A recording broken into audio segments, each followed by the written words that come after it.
For your grace is sufficient to keep us. Hello everyone, how are you doing? I hope that you are well and in good health. Today I'd like to give a short talk about one of the rumours that has been circulating from the beginning of the COVID pandemic, which is that the vaccine is the mark of the beast. In my opinion, the view has developed from an error which is produced through faulty theology. I'm going to present my view and leave it to you to decide whether you still think the vaccine is the mark of the beast after watching this video.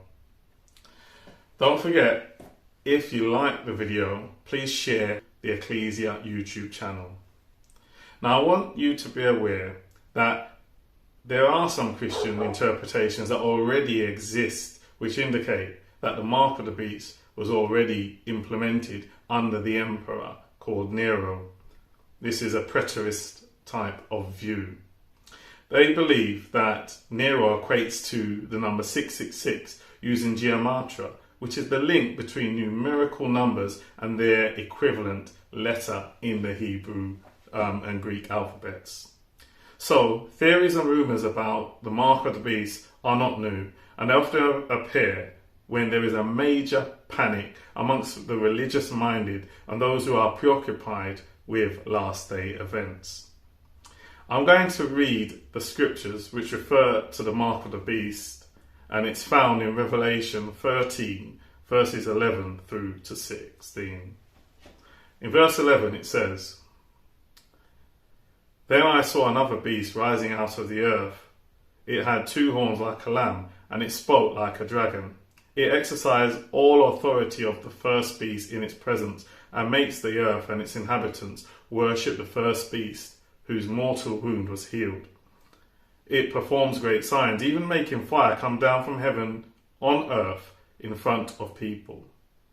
And by the signs that it is allowed to work in the presence of the beast, it deceives those who dwell on the earth, telling them to make an image of the beast that was wounded by the sword and yet lived. And it was allowed to give breath to the image of the beast, so that the image of the beast might even speak, and might cause those who would not worship the image of the beast to be slain.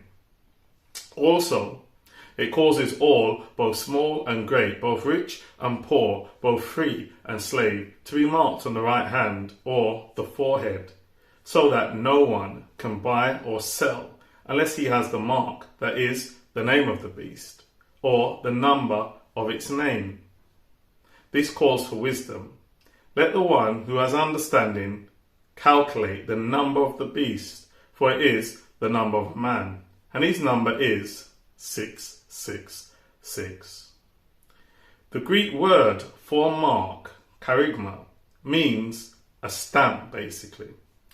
The question is, does mark mean an injection if it means a stamp? The sense and the impression of the word mark used in Revelation 13 does not give the idea that the mark is a pinprick or a needle prick. Instead, the noun for the word indicates that it's a concavity in a surface produced by pressing, much like a stamp or making a branding. So what we should look out for is a form of branding when we speak about the mark of the beast. The purpose of the branding in the ancient world was often connected to religion or slavery. Religious branding was a common way for individuals to demonstrate devotion to a particular deity. Beg your pardon. So, adherents to religious cults and idols branded themselves with marks of the idol that they worshipped. As I mentioned before, figures have historically appeared who have in the past attached branding to laws. Apparently, Antioch Epiphanes, a historical figure, is said to have written edicts to all in his kingdom and declared laws which involved desecration of the Jewish temple. You can read about this in 1 Maccabees. He also is said to have branded the Jews with the ivy leaf, which was the symbol of Bacchus, and that can also be found in 2 Maccabees. Antiochus Epiphanes is an example of the Antichrist spoken of in Daniel as the abomination which makes desolate by Jesus Christ in Matthew 24. He also foreshadows the beast who is to be worshipped in Revelation 13. One thing we should observe regarding the mark of the beast is the role of the second beast, also called the false prophet. He causes the world to worship the first beast and to receive the mark. The mark of the beast is therefore connected to worship in the form of recognizing the beast as a God-type figure. The word worship used in Revelation 13:15 means this: to bow down as to bow towards a deity. So, in verse 15, the false prophet is the one that actually causes everyone to worship the beast, and if they do not worship the beast, they are slain. Notice that this is absent to me when the giving of the vaccine or when there's attendance at vaccine centres during the current pandemic. We have not seen any command to worship the person who is giving out the vaccine. The mark will be placed on the forehead and the right hand. Today, people are not being vaccinated specifically in these areas of the body. The mark in the forehead and the right hand has a spiritual significance as well as a visible one, and is a symbol possibly connected to worship. To support this, allegedly Augustine, an early church father, is noted to have said the mark in the right hand and the forehead implies prostration of body and intellect to the beast. In the forehead, for profession. In the hand, for work and service.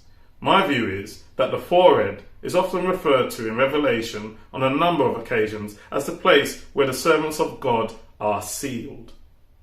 You can find this view in texts such as Revelation 7 and Revelation 14 and Revelation 22. The forehead is therefore symbolic for the life which is owned and protected by the deity. In Revelation 7, God owns these people. The right hand has many significant meanings. It is viewed in the Bible as a position of strength and power. It can also be used to signify fellowship, as seen in Galatians, when Paul received the right hand of fellowship. It may therefore symbolize giving your authority to the beast as well as a physical brand. Let's think about it.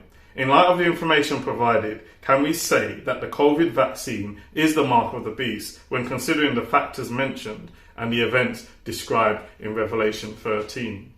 It is clear that the vaccine rollout now does not involve certain things, and there are things that are missing, such as there's no false prophet, no decision to take the mark or face the penalty of death, and no command to worship the beast.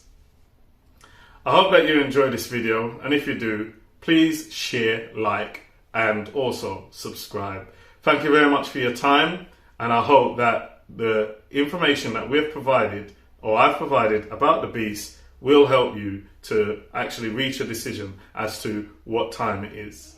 God bless you, and God be with you in Jesus' name.